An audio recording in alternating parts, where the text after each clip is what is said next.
My son was in the Army back during Desert Storm, but even then he wanted an MBA. He looked at a dozen schools, but only one offered the online education and flexibility he needed while he was in a tent in Iraq. Grantham University. Turns out that Grantham's been delivering affordable, relevant college and advanced degrees for over 65 years. Heck, if they can deliver a quality education to a soldier in a tent overseas, think about the flexibility Grantham can offer you so you can earn your degree too. It doesn't matter how complicated or full your life is. If getting a degree is on your bucket list, you'll want to do what my son did. You'll want to call Grantham. Find out how easy it is to get started on your education so you can check that college degree off your bucket list. Call Grantham right now, 800-910-1370. That's 800-910-1370. Flexible, affordable, relevant. Call 800-910-1370. Tired of paying outrageous prices for Viagra? Well, we have great news for you. Now you can finally get Viagra at huge discounts. Healthy Man allows you to save up to $500 on Viagra. Why pay U.S. pharmacy prices of $15 per pill or more when you can get Viagra for less than $3 a pill? Call today and get 40 Viagra pills for only $99. This can cost as much as $600 at your local pharmacy. You can't afford not to call us. If you want Viagra at the lowest prices, never pay $15 a pill pharmacy prices again. Get Viagra for less than $3 a pill. Call 1-800-516-7602 today and save up to $500 and get 40 pills for just $99. Healthy Man is fast, easy, and affordable. Operators are waiting at 1-800-516-7602 to take your call right now. Call 1-800-516-7602. That's 1-800-516-7602. Again, 1-800-516-7602. Attention business owners and independent contractors. This is a money-saving message from Tax Mediation Services. If your business owes $20,000 or more in taxes, we can help you today, right now. Listen, dealing with the IRS is no picnic. It's an intimidating and extremely stressful process, and you don't want to go it alone. Our attorneys know every law, every tax break, and every possible opportunity to help you resolve and reduce your tax debt. And if you owe more than $20,000, you may be at the top of their hit list. So don't take your tax debt lightly, because it will not go away on its own. The IRS can seize your bank accounts, your home, and even shut down your business. Call our tax experts today at 1-800-783-0810 and let us deal with the IRS while you focus on your business. That's 1-800-783-0810. Again, that's 800-783-0810.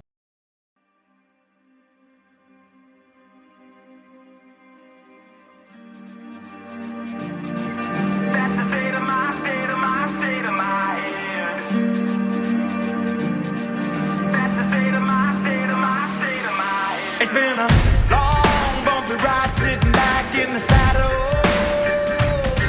It's time to get down, dirty up our knees in the battle. Oh, come on, round up the boys, gonna make the walls rattle. Oh, our flag is tattered and our bones are shattered, but it doesn't matter 'cause we're moving forward. Round them up, let's go. Round them up, let's go.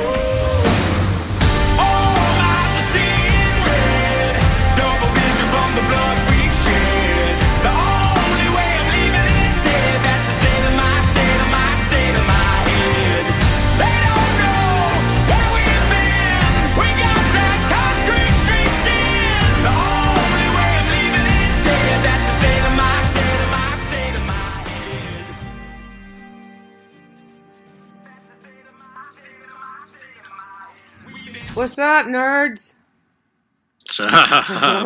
What's up, Orty? You know, we're listening with our intro music and, you know, with the what's up and everything. I always feel like Elon Musk smoking that blunt. You know what? Just I would love chill. to have, I know, so chill. And I would love to have Elon Musk on this show. Would that not be awesome? Right? Yeah. Because No, I I'd would start ask smoking him. pot again. I know. I would ask him about Skynet. Right. What are you doing, Elon? Yeah, we know it's more than just satellites. Come on, you are just too goddamn Max Scorpio. Yeah, tell us about your Max Scorpio plan to take over the world with your Skynet in our brain. All right. Yeah. So how's your week? My week's pretty good. We're going to be talking about it a bit, but I went and got some election training for the voting machines this year. And, just, smashing malware, reinstalling drivers, helping people with their printers. Yeah. Just doing the tech thing. How you doing? Cranking on some Python, which, people who know me on Twitter insist I can't do. Right. That's it. Pretty much. Mostly that. Mostly that, yeah. Cool. Yeah. Cool. Yeah, doing a little bit of AWS stuff and that's it. So, yeah, and I can't really think of anything else except, whatever Ruby tells me to do because she's the queen. We all know who runs that house. Yes, exactly. Gus and I do whatever Ruby tells us to do because it just keeps things quiet around here. Yeah. Yeah, so. But hey, speaking of AWS, Prime Day tomorrow. Right, since I brought up Amazon. Yeah. Yeah, and that's... it's, we all missed it in July because of the COVID. And so they're doing a low-key one. They're not doing the big, blast that they do every year. But since, I know a lot of our listeners who hang out in our chat, and they hang out in the chat for Culture Shift. They're all on Prime and watch their movies and their TV shows. So you got Prime, and it's Prime Day, 2020. It is now. Do you get movies at a discount on Prime? You get kind of everything. It's they always pump out some cool deals. Like last year, Jeff and I. We both got, they had 7-inch Fire tablets are on sale for like $29. So they've always got cool deals. I mean, it's a great 7-inch tablet, and you can hack it so that way you can use the Google Play Store and then have access to everything. Yeah, I remember when that happened. Yeah, that's cool. Yeah, so they got the new Fire 10 out, and, they've always got their Amazon stuff, but they got a bunch of shit on sale. So, it's worth checking out. And then I just got pinged by them last night to join their sister site that I'm drawing a blank on right now. That's kind of like their outlet mall for Amazon. And hang on, let me see if I can find the email. I guess this is a new acquisition of theirs. It is Woot. Woot.com. So, and I swear to you, we are not sponsored by Amazon. It just happens to be the way the topic is running out. But Woot's got, clearance stuff where they'll only have like a couple items that they just want to get rid of, and they'll put it on Woot and sell it for 30%, and then get rid of it. But, Prime Day, always a good time. And, I love the smell of commerce and right. The deals, I can't remember if I bought anything on. I don't remember if I've actually taken advantage of one of their deals, but I've seen them and they have great deals. Yeah, usually it's a lot. I mean, it's not exclusively, but a lot of it will either be first from Asia, to borrow a term from Newegg, or their Prime stuff. It's like you can get their Toshiba TV that's Prime in it, that's Alexa enabled, and you can get that for usually like 20-30% off. So it's worth checking out. Pretty cool. Yeah. Yeah. So. So that's our commercial plug. Yeah, that's tomorrow. Yeah, exactly. I wish we were sponsored by Amazon, but that's tomorrow. So. Yeah, starting at noon Pacific. Good deal. Yeah. So, what are you thinking? TrickBot. This story, I love this story for a lot of reasons, but TrickBot is a botnet. It's one of the largest botnets. It's one of the most prolific botnets. It's one of the most annoying botnets. Yeah. There's a lot of damage that they've done, and they're always showing up in attacks and ransomware attacks and things like that. So, this botnet's done a lot of damage. And, so there is a, was this 2 different attacks or against the botnet, or just one? This was one group that included Cyber Command and Microsoft? No, it was 2 different attacks. For the first, you had the first thing that happened was Microsoft went to federal court in Virginia and asked for permission to build a coalition to attempt to do a coordinated attack against the against TrickBot botnet. And on them was the Microsoft Defenders team, the FS Isaac, ESET, Lumen Black Lotus Labs, NTT, and Broadcom Cybersecurity Division Symantec. They all went together to try and take down the botnet. And independent of this effort, U.S. Cyber Command and DoD. Yeah, they and DoD and CISA, they launched another attack against the botnet almost simultaneously.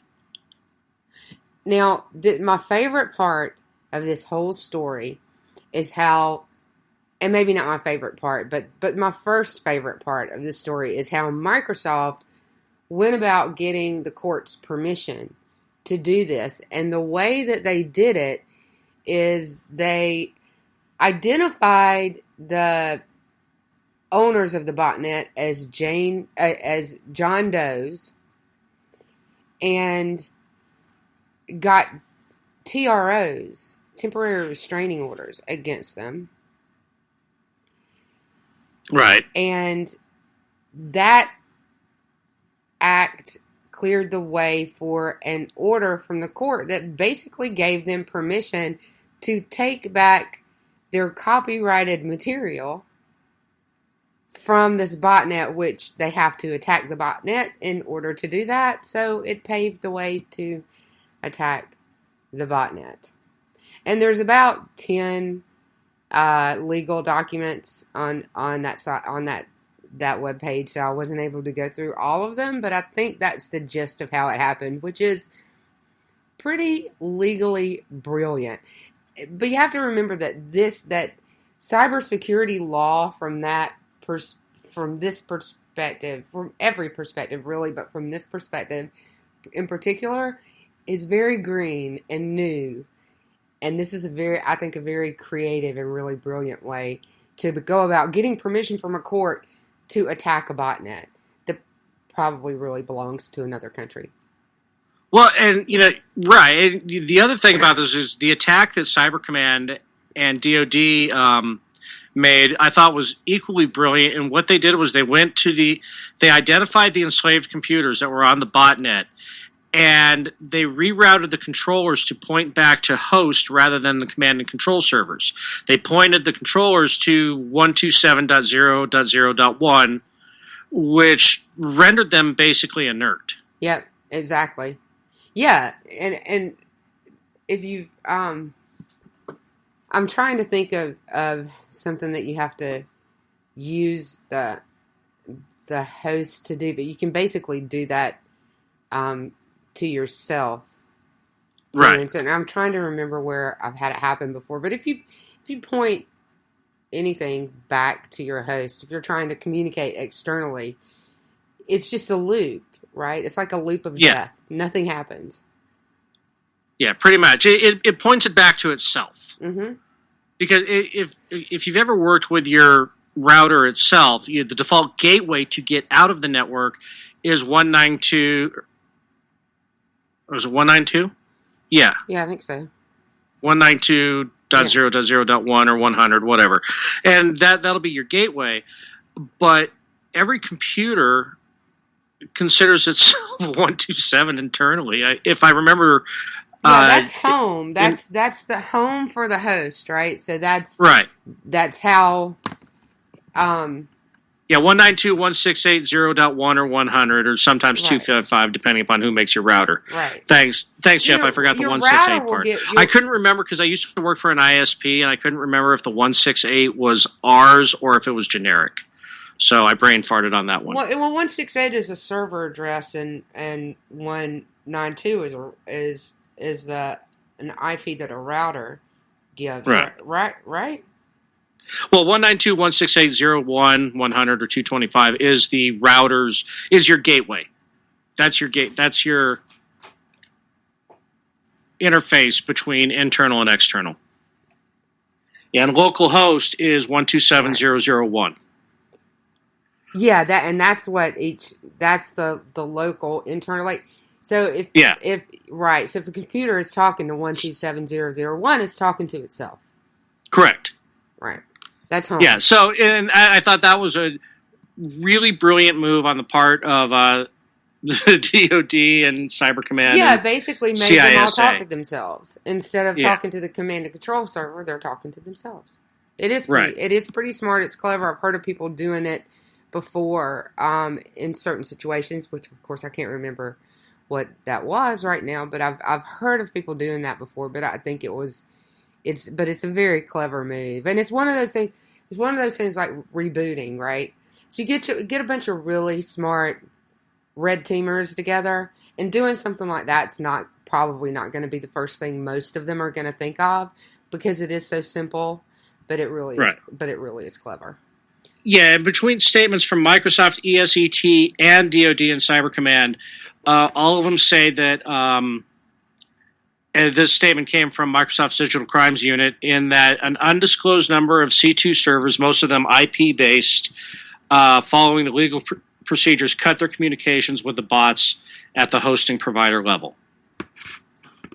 So who knows how many? They won't say how many they got. But the way that these announcements are coming out, it's pretty significant. Now, I haven't seen any traffic on social media to say, haha, you didn't get us, because botnets, they'll always come back to life. It's just a matter of how long it takes.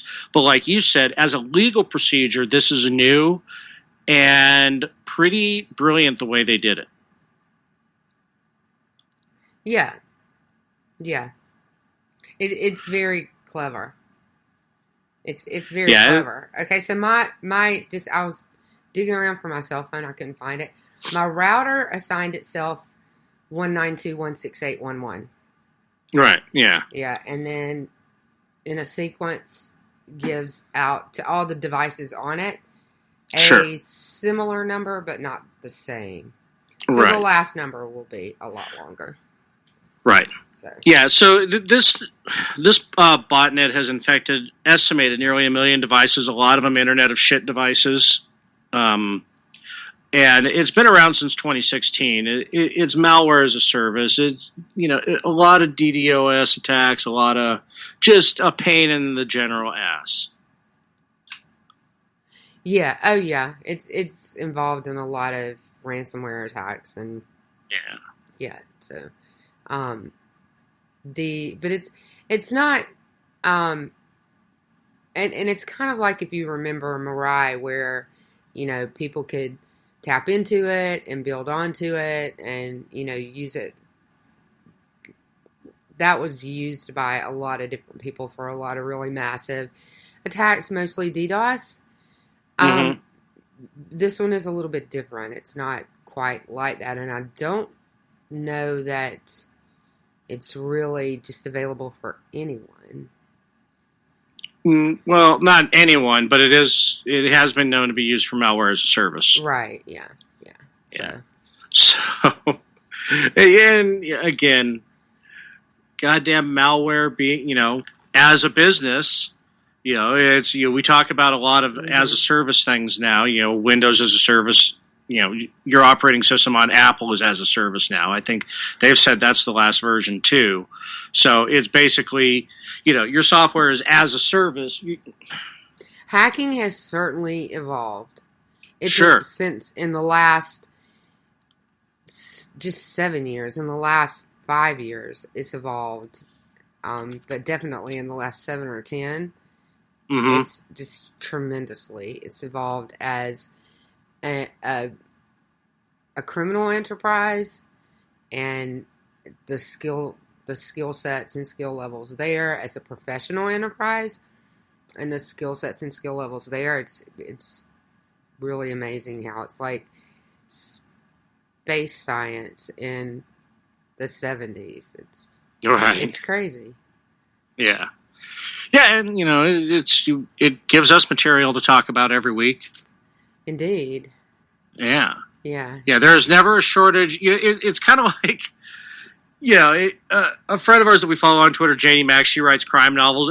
Pretty soon in, not too distant future, next Sunday AD, there will be cybercrime novels. I mean, I know William Gibson already kind of touched on that. Yeah. But, it'll be cyber detectives.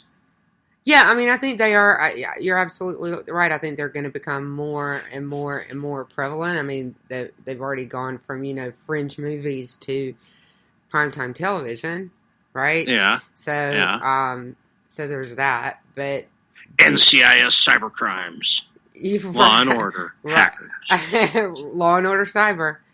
That's actually probably not a bad idea. I mean, they've done everything else, so. Yeah, Neuralink Mysteries, as Jeff said in chat. Yeah. Yeah. I mean, it's like the endless possibilities, right? They'll probably jump straight to AI like everything else. So. Yeah, and it's like I just briefly mentioned him, but we're right on the cusp of entering into William Gibson's universe, I believe. Which, the whole... I won't get into it. I won't spoil it. Go read William Gibson. He's a really good author. Okay. I don't think I've ever read anything by him, but I don't read a lot of fiction, but it's... I'm drawing a total blank on his magnum opus, his first foray into it. I'm sure chat will remind me in a few minutes, but... it's been a couple of years since I didn't have, tons of required reading to do, so it's like I can't even remember the last time I read for leisure. So yeah, I mean, it's certainly evolved. The criminal enterprise has evolved tremendously, but the professional enterprise, I think, is even more impressive as far as how it's evolved. And I mean, it could grow up a little bit more, but the skill level. Neuromancer, thanks, Jeff. I confused it with Necromancer from Brian Lumley, or Necroscope from Brian Lumley. But yeah, Neuromancer was his kind of that's what you want to read. If you're going to read Gibson, start with that. Okay, all right. Okay, sorry, I cut you off there. No, that's all right. But I was just saying it could stand to grow up a little bit more, but, red teaming and hacking is a profession has really, and the training, at the skill level is really, pretty impressive. But it's expensive on all levels, whether it's, ransomware that costs you money or you're China and you're hiring hackers. It's really expensive. Or you were breached and you have to pay the fine. Which this is my attempt at a segue to our next nice story. Segue. Nicely done. Yeah, it was kind of awkward. But at any rate, and we are seeing this a lot with health networks and health systems information, and there's a lot of third parties in this space, and they're linked between hospitals and doctors' offices through third parties, and it's insurance billers and and there's so many attack vectors to hit, and we are seeing a lot of, in the past couple of years, have been seeing a lot of them getting hit. And community health systems, I believe we saw, I don't remember exactly when this hack was. If it was in 2014. This was the the class action suit settlement, I believe, that we're talking about right now. $5 million to 27 states for this. There it is, August 2014. 6.1 million patients nationwide were affected. Yeah, and this again, that the settlement falls out to less than $1 a person on this, and which probably the end consumer will see zero of it, and I mean, we've talked about this too, where the punishment for these breaches, I think, needs to be more painful. Because if, you have the Community Health Systems, Inc., they're not a small company. They have 206 affiliated hospitals, including 5 in the area affected. And what was exposed was birth dates, social security numbers, phone numbers, patient addresses. Significant HIPAA violations. They're an $18 billion company. Yeah, and they get off with a $5 million slap on the wrist.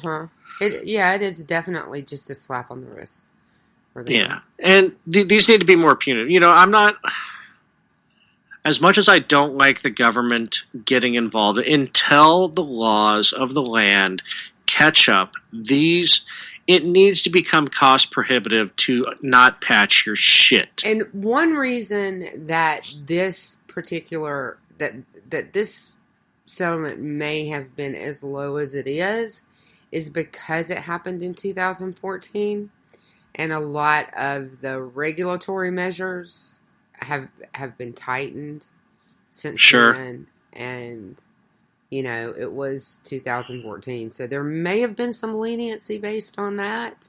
If it happened in 2020, this should have been $1 billion breach. Right. So. Yeah, I mean, it's just so, but this keeps happening. This isn't the first time I've talked about it. And, I know a lot of these are older cases that we talk about it, but until this becomes more costly to, it's kind of like back, we talked about in Clear and Present Danger, Tom Clancy's novel, where the guy was more afraid of the IRS than he was the drug cartels. Right. Yeah. And I think that FTC needs to have those kind of teeth, where they're more afraid of the FTC violation than they are with the hacker's ransom. Yeah, absolutely. I definitely agree with that. It's one really disturbing paragraph in here to me. It's just very unsettling that they would even need to put this in here, but the settlement included some security measures that included they develop a written incident response plan. And any company that does not have that in current year, you're fucked. Right. That is like not having a written sexual harassment policy in your HR department. Your IT department needed to have this years ago, guys. It's worse. It's like not having the number to the fire department. Right. I mean, it's way worse than that in my mind. I mean, it's limit unnecessary or inappropriate access to protected health information. What? Like, right. I mean, what? Like, I haven't read this. The full accounting of what happened in this 2014 breach. But what? Yeah. So I mean, did anybody just have access to patient records? Well, I mean, I read that and I think that they didn't even have like reasonable access policies. Right. Right. So I mean, it was 2014. Lots of industries and businesses did not operate anywhere near best practices in 2014. Right. A lot has been done in the last 6 years. However, I would certainly hope that they had fixed those things between then and now. But right, the fact that had to be part of the settlement. I mean, if it wasn't already done, yeah, I mean, that's the kind of thing is okay. You know what? We already did it. We've already fixed this. Just put it in the settlement. Slap us on the wrist. We done fucked up. That's it's a really good possibility. It was part of what led to the breach, but that they've already fixed it. At the same time, I'm looking at an $18 billion company and thinking they're probably still not putting what they should be putting into security. Oh, right? Definitely not. I mean, it's like it's one of those things. It should be the last thing cut, but it's probably toward the top of things that get cut. Guaranteed, they're less likely to cut their sensitivity training than they are their security. Right. So, well, one's got to go. We've got the right. Yeah, exactly. Better keep the. We're going to get in a lot of trouble on social media if we cut our sensitivity training. So IT, you got to go. We got to be good and woke here. So we right. got to keep the sensitivity training, but we'll get rid of take $10 million out of cybersecurity. It won't hurt. Right. Alrighty, so that's not sexy. No, exactly. Exactly. It's not. Well, it is, but people just don't. Right. Yeah. Not everybody. It'll be woke when all of your, anyway. Yeah. Right. If you think, okay, first of all, if you think woke is sexier than cybersecurity, then I think you just don't understand cybersecurity. But that's just me. Right. I mean, clearly. Well, we do a show on this, so we think tech is sexy. Right, so. Exactly. And I mean, everybody can't be as smart as we are already. All right, let's take a break on that. Sounds great. All right, we'll be right back, you guys. Thanks for sticking with us through all of that rambling. We'll come back and ramble some more in 3.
As a small business owner, you deserve more.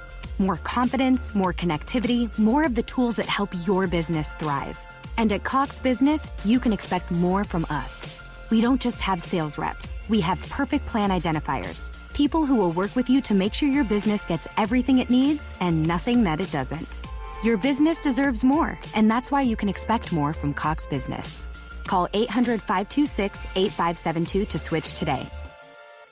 There's nothing more predictable in life than the unexpected. Lightning will always strike. Hail will fall on roofs. Fortunately, there's AAA. AAA has been helping members stay prepared for over 100 years.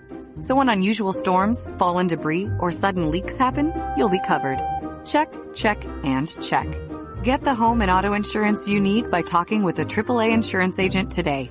Visit AAA.com/insurance or stop by your local AAA store.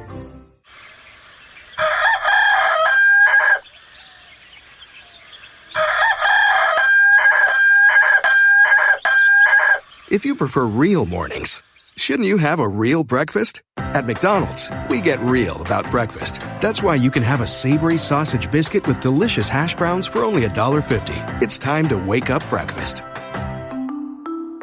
Single item at regular price. Prices and participation may vary. Cannot be combined with any other offer or combo meal.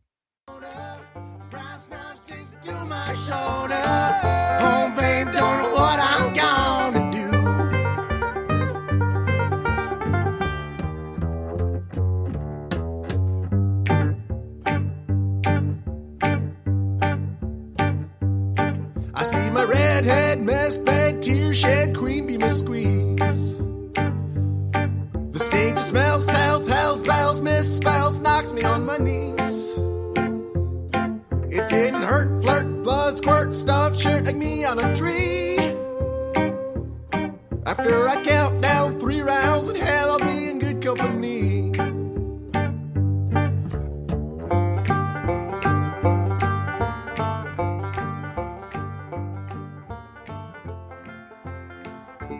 Okay, we're back on air now, Orty. You can stop snapping. What's up? What's up? We love that song. We hope you do too. Right. So, not getting sick of it yet. Though I do have some other stuff I dropped on Lou. Hopefully we'll hear in the next few weeks.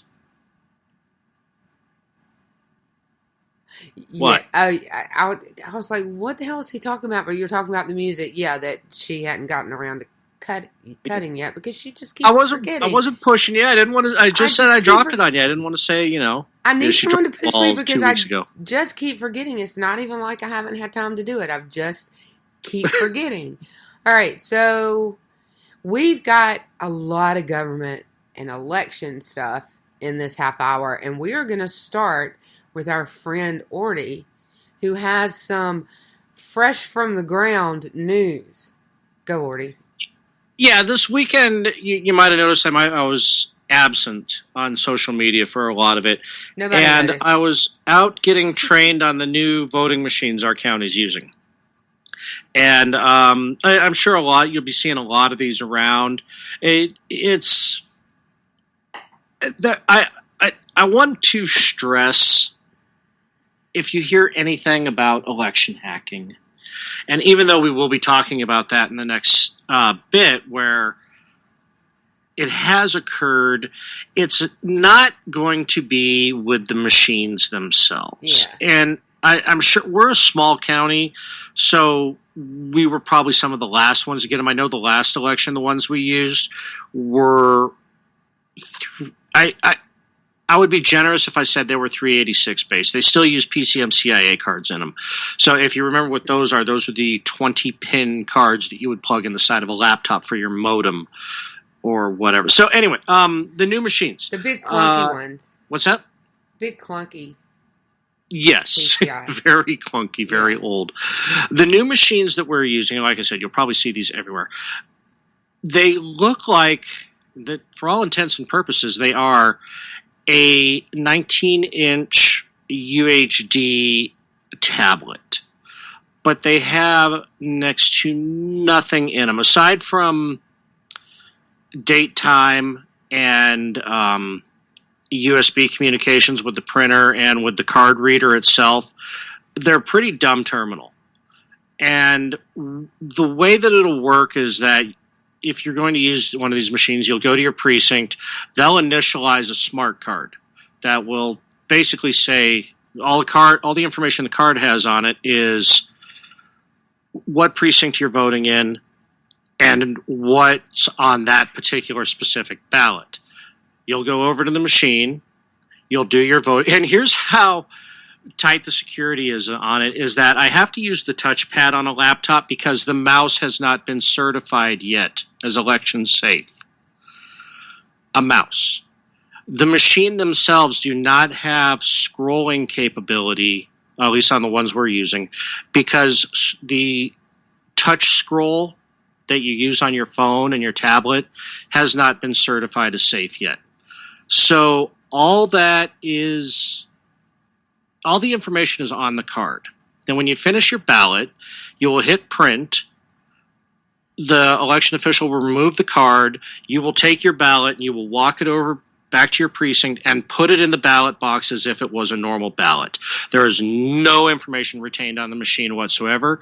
There is no information retained on the laptop. There is no information retained on the smart card. There is nothing to really edit. It would have to be done so early before the election, like when the candidates are, and even then, you have the physical hard copy you're looking at that is going to be counted, so it's not like they're pulling the data off the machines itself. So there's really nothing that can be edited where votes are swapped or traded, because it's on the hard copy. It prints out looking just like a ballot. So, which will be tabulated with the rest of the ballots. So, that's the experience that I will be having this election, and the people in my county will be having who use the machines, who don't vote by paper ballot or mail. And like I said, we're a small county, so you're probably going to see these machines wherever you vote to. So this is what I heard. The voter is entering the information, and the information is being printed on a card that is then tabulated. It's actually printed on a sheet of paper. It comes out of a laser printer, hot. Right. Okay. Just like anything else. And then they put that sheet of paper in with the rest of the ballots. The card that me, the technician, would have gets taken back and is erased for the next one. And you can't even front load these because you have a 5-minute window from the point that I initialize the card, 5 or 10 minutes, from the point that I initialize the card to where the point that it has to be used to vote, it has to be put into a machine. Otherwise, they have to come back and have it reinitialized again. Okay, so basically, this machine is a digital pin, and that's all it is. It's writing for you. Yeah, exactly. And so there's no electronic submission of the data over the internet. And it sounds like to me that the voting machines aren't connected to the internet. Maybe for a BIOS or firmware update, but even then, we were joking about it because the election comes so close after time change. I may have to go in and manually change the time in the BIOS because they are not connected to the internet. They don't have Wi-Fi. They're not getting an update. So, and the manufacturer didn't know if it would adjust for daylight savings time or not. Okay, well, because we had the discussion before the show, and you said you can tell me what you think about the security. That eliminates, I don't want to say most, but a whole lot of the security threat right there. Sure. Yeah. Yeah. And like I said, even then, the only thing that really touches the internet aside from a BIOS update is the laptop itself that initializes the card. But all that does is initialize the card for the precinct. The only information that laptop has on it is the precinct voting information. And if there's any irregularities in that, the voter will know when they're voting, hey, why isn't this ballot initiative on this ballot? Or why isn't this person? Or I selected, Peace and Freedom Party and it popped up Democrat, or it popped up for Trump, or, so you will notice any discrepancies as you are voting on this machine.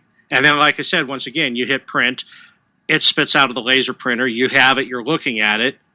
After you even review the ballot on the screen, then when it's printed out, you can review your ballot again. Right. So they've eliminated that through that process. They've eliminated a lot of the security threat. Sure.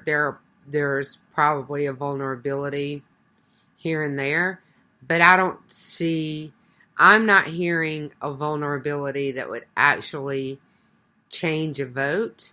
So it doesn't sound like the software is made to receive the vote from anywhere other than the touchpad. I mean, right. It doesn't sound like... Yeah, I mean, I think I agree with what you said when we set the story up to begin with, that nothing is unhackable, but they're not very hackable. Yeah, this falls under the... Or the vote itself is not very hackable. Right. Yeah, and like I even said, even then, the only chance for voter fraud in itself would be what happens to the ballot box after it's put in there. So, but it's not going to come from the machines this election. There should be, again, anyone using these particular machines, which is probably going to be a lot, I don't see a likelihood for election fraud out of them. Yeah, I can't fathom any like vulnerabilities for that necessarily, and that's all in the voter. I mean, right. and those are that's why ballot harvesting is a thing to begin with, in my opinion, because that there are limited opportunities for voter fraud. It's more so in states with voter ID, but there are limited opportunities for it, and that's why they created such an animal as ballot harvesting, in my opinion, because of they are so limited. But yeah, I mean, it sounds like a pretty tight, good system. It's a system I would trust as much as any. Right. Right. Yeah, and it's like I said, it's the only failure point I see in the chain of custody is what happens to the ballot box itself. Yeah. Yeah. So, and to answer a question in chat, I can only speak for the county I'm in, and I kicked myself for not asking how prolific the machines were, but given how inexpensive they look, what they do and how inexpensive that technology would be, I could see pretty much almost any county affording this, unless it's just the most dirt poor. But even then, they have to have they would be sponsored by the state to have some form of election machine in it. So, I believe that this one would actually be significantly cheaper than the last one that we used.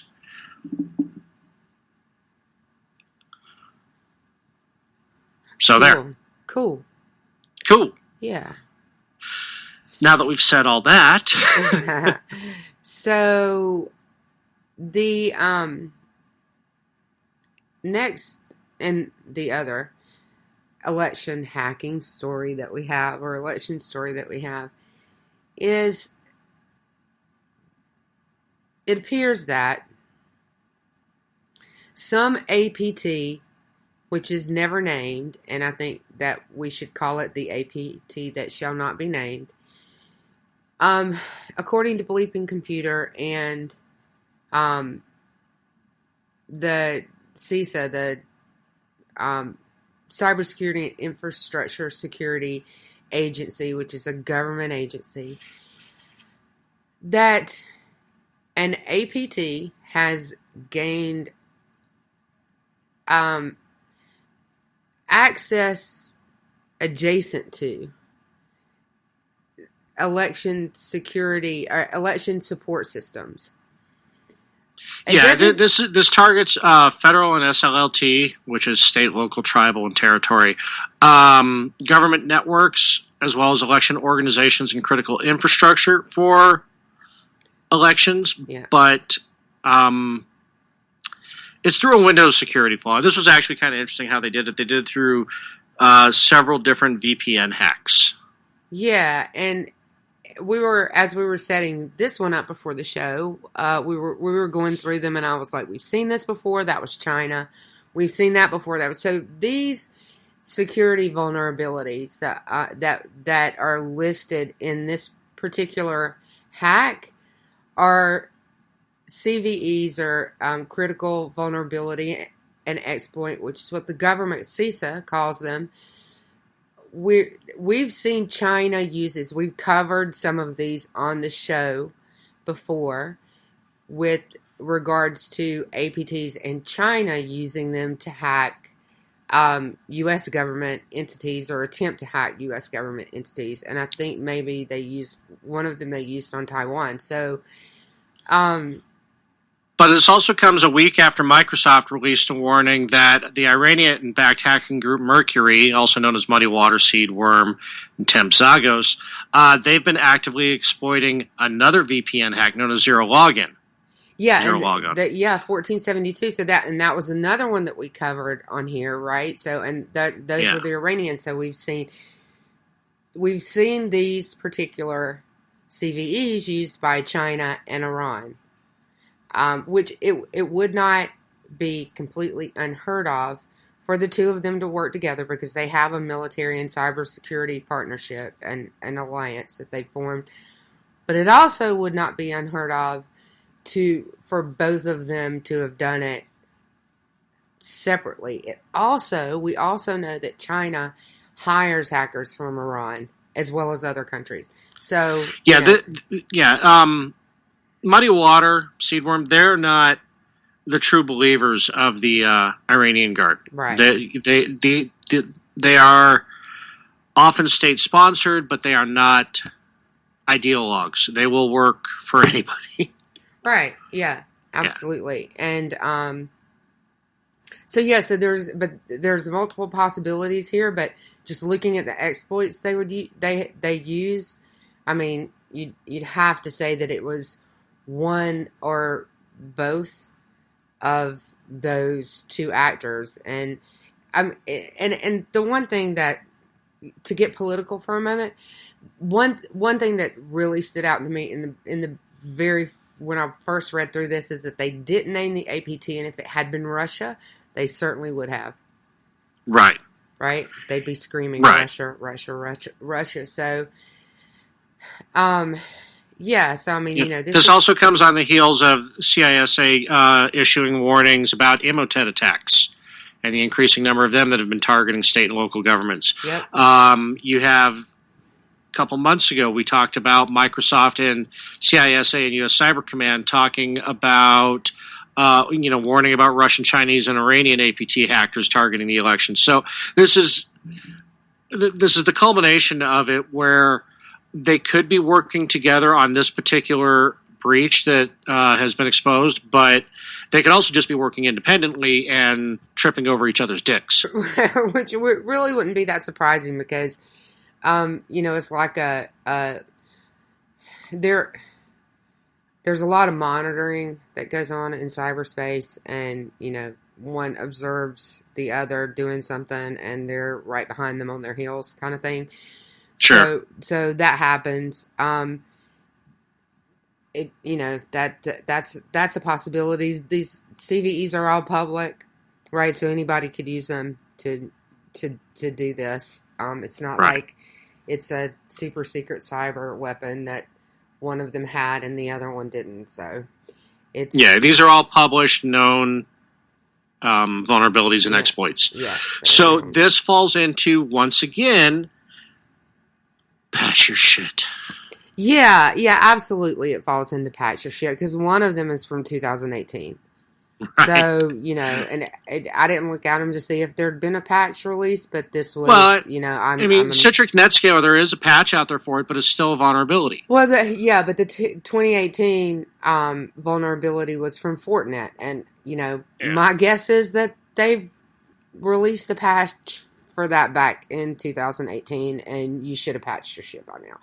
So, but I mean, we're talking about local government, so are we surprised? Well, this is also, how many DHS bulletins, how many CISA bulletins, how many Cyber Command bulletins have we read over the last 6 months that culminated into patch your shit? I know, exactly. Well, 9 times out of 10, every CVE, there are a few. There was one from Microsoft that was patched a couple months ago that went 2 years without being patched because they thought it wasn't critical until it got exploited, and they were like, "Oh, this is critical. So shit, this is critical. Let's patch it."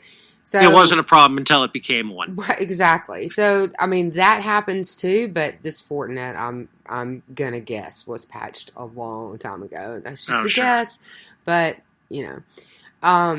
so I mean, there's not a lot of excuse for that. But again, it was a hack that was adjacent to. There's no evidence that they actually got to the support information. And it doesn't say, or the support systems, and it doesn't say exactly what kind of support systems they were. Or that any SLTTs had been breached. Right. So there's no evidence that actually happened, but they were near there, right? So I can't prove that you were the person that kicked my dog, but you were standing next to him when he hollered. Right. And this is, it's like we talked about. This thing, it's a pretty ingenious using a chain of VPN exploits that they used to get access, where they were bouncing from one VPN exploit to do one thing that would allow them to get to another VPN exploit that would allow them to do another thing, till eventually they would get system admin access and be able to change password. Which is, you know. and the funny, and then they got to the zero login. Put in rats they got to the zero login where they could escalate to domain administrator and change people's passwords. And I can remember talking about that exploit and the fact that they could do exactly that.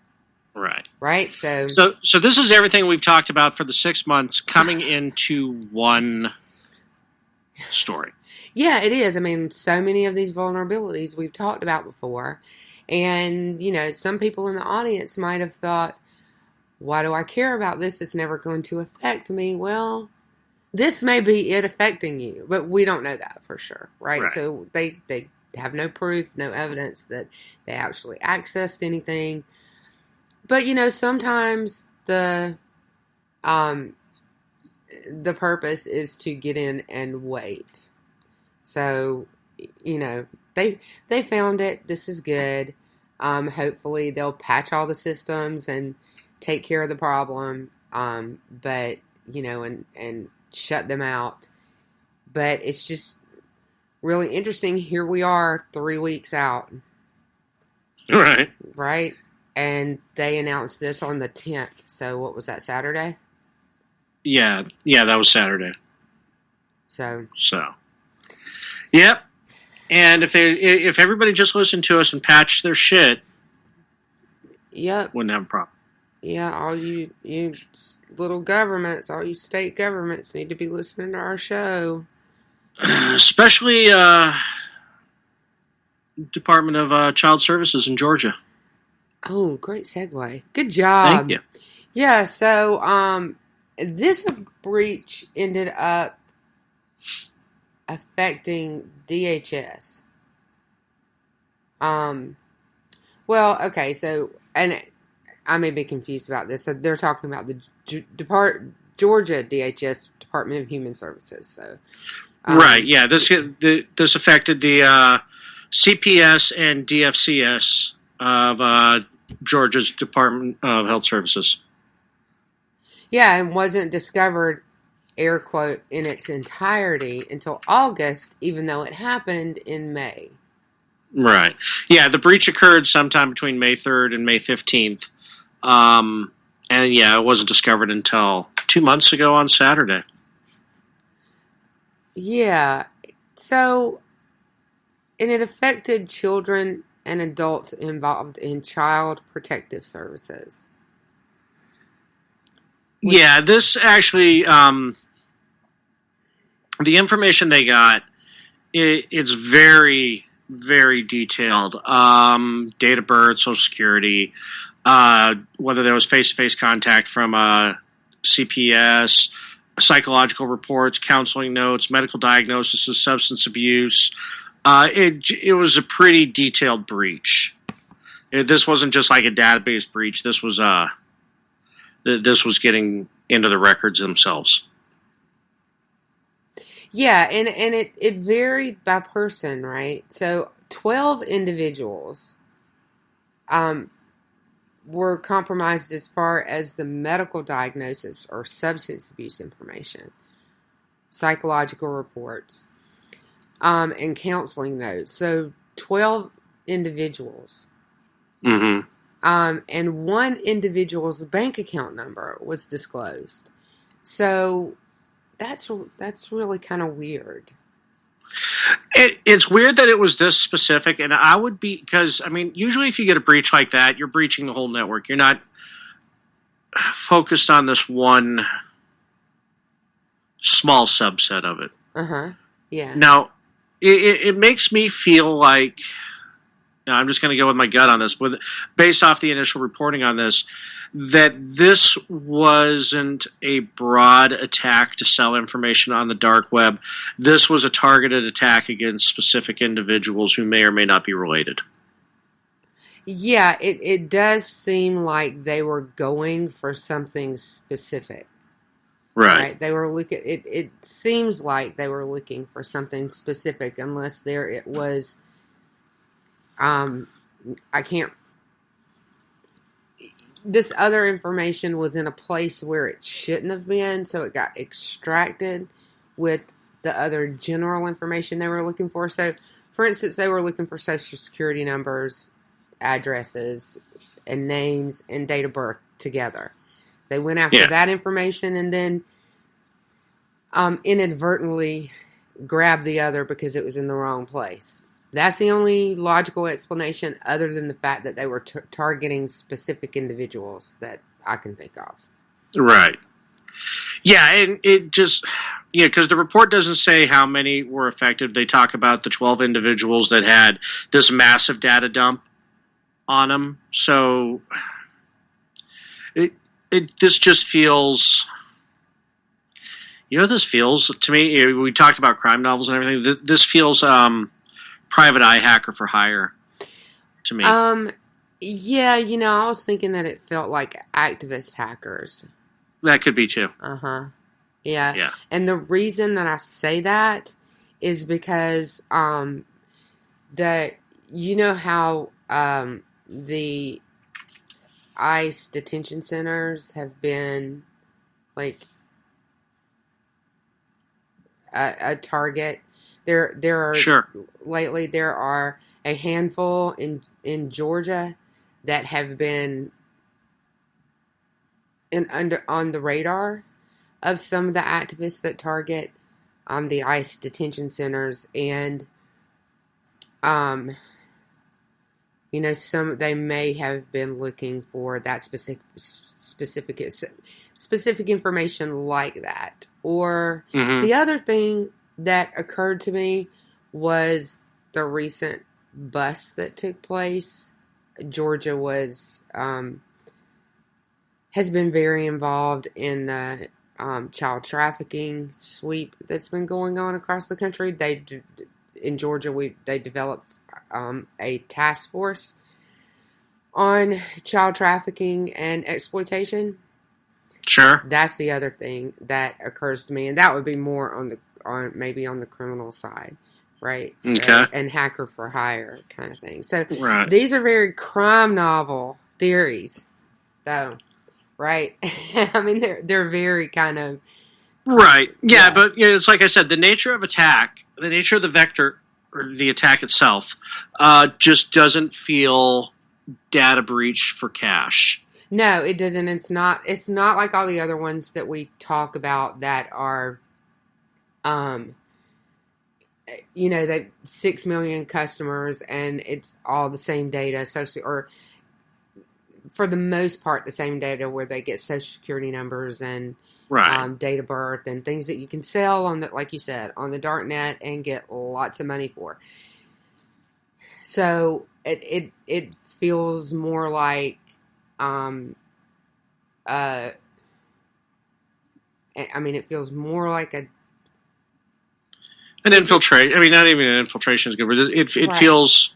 It feels like an activist thing to me because a cyber criminal would be smart enough to get, so a hacker for hire is going to get a lot more information if they're smart. But then again, that employee of Katie Hill DDoSed her opponent from his AWS account. So, hackers for hire aren't necessarily all that smart. But DDoS is not hacking. Yeah, no, this feels, again, politically motivated or any number, it feels, it feels very meat space type of crime. Like I said, a private investigator or divorce lawyer, thing like that. It's very meat space. In this. It doesn't feel cyber. In fact, aside from the data being stolen was, unless digital data. And it could have been botched in some way, right? So, sure. It could have been a botched attack where they just ended up with this information because they did not get to where they thought they were going when they were looking or something like that. So, all sorts of things that can happen, but this case is very interesting to me because of that, right? Because of the data that was taken and the nature of the data and the fact that 12 were very specific and very detailed and very deep. Like that was like a deep dig into what was going on. So So like I said, it would be interesting to see what the relationship of these 12 are to each other. Yeah, it would, and we'll never friggin' know unless they release it, and until they catch the person, we will probably never know. Right. So, unfortunately, but hey, maybe a year from now we'll be doing that story because they caught the person. Hey, remember the story in Georgia? Remember we got when an we update. said it might be this? Well, guess what it was. Right. Yeah. So, but that was a fun story to read. Sure. And think about all the possibilities of what it might be. It was just fun. Yeah, it's like when I was reading when we were for the show, I was going through it. I was okay, 12, and then what? No, just 12. What? Yeah. What's the angle? So that's why I was very surprised. It was such. Usually when we're talking about a story like this, we're talking about thousands, not a dozen. Yeah, it's always it's never less. But I can't remember it ever being less than 10,000. It's usually in the hundreds. Yeah, of thousands, or often in the hundreds. No, it was unique for us, and hopefully unique for the listeners. Yeah, and fun to think about. Come up with your own theories. Yeah, so I think that pretty much does it for us tonight. I know my board's clear. You close your tabs as we go through them. Yes, I do. Oh my God. I am that confident that we have moved on from the story. Okay, well, now that I know that, I'm going to go back just to throw you are off. So going to throw me some night. Uh-huh. But yep. But that's okay. Multi-monitors, I've got Discord up. I just click on our chat. Blah, blah, blah. Oh, look, there's all of our stories again. You want to talk? Which one you want to talk about? CISA and Homeland Security, Prime Day, TrickBot. Blah, blah, blah. All right. Yeah. So fill us in on all the many places you're going to be this week. Actually, this week I'm pretty low key. I'm on Robinson and Wright, still filling in for Dan, who's not real. I'll be on. That's on Wednesday with Rick at 9 p.m. I believe. I don't remember. It's just when do I have to be there? So it's after you do Red Wine. And then Friday, we are not going to be doing Juxtaposition because Rick is taking a much-deserved vacation. So I'll be back around with you and Foo on Monday for Foo Bar and then Cyber Wars again. Where can people find you this week? Well, I'll be producing Aggie tomorrow night. She's on at 9, and I'll be producing the girls, maybe talking. Sometimes they want to talk to me. On the Red Wine at 9 on Wednesday. And so then on a 10. Huh? That means I'm on a 10 on Wednesday. You're on at 10 on Wednesday. Yeah, and then back here with you on Monday. At 10. Ooh. Cool. So that's about it. Yeah, that's it for us. We appreciate you dropping by.